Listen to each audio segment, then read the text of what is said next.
There's a new contact lens provided by a company called CooperVision, called the MySight contact lens, and it helps to reduce progression of short-sightedness in children. Short-sightedness in children has doubled in the last 60 years, mainly from children spending less time outdoors and spending longer time on closer activities like computer screens and mobile phones, that sort of thing. The recommendation for children to spend at least 90 minutes outdoors every day. Natural daylight is really good for the eyes, and also to spend a maximum of 2 hours on those close tasks after homework, so things like the screen time and phones and things like that. So keep that down to at least 2 hours per day. If both parents are myopic, there's a 1 in 2 chance of a child becoming myopic.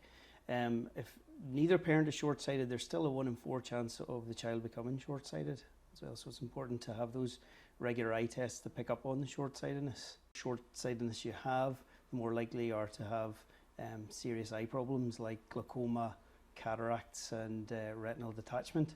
So if we can reduce the amount of short-sightedness that children have, then it's better for them in the long term. I suppose the main thing is if they're having difficulties at school, if they're struggling with a board at school, if they're not seeing the television as clearly, or if they're playing sports, maybe not seeing the football at the other end of the pitch kind of thing.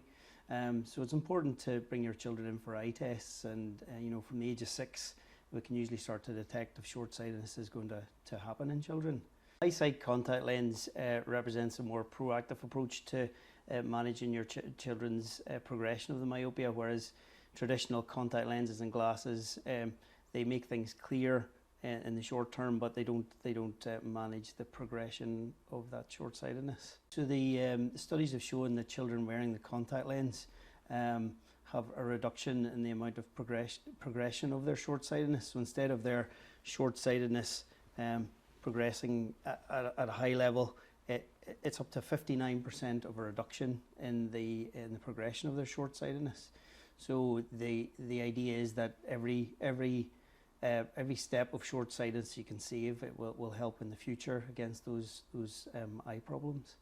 So for every unit of short-sightedness that we can reduce, it can reduce the amount of eye problems by up to about 40%. So it is important to try and reduce the amount of short-sightedness.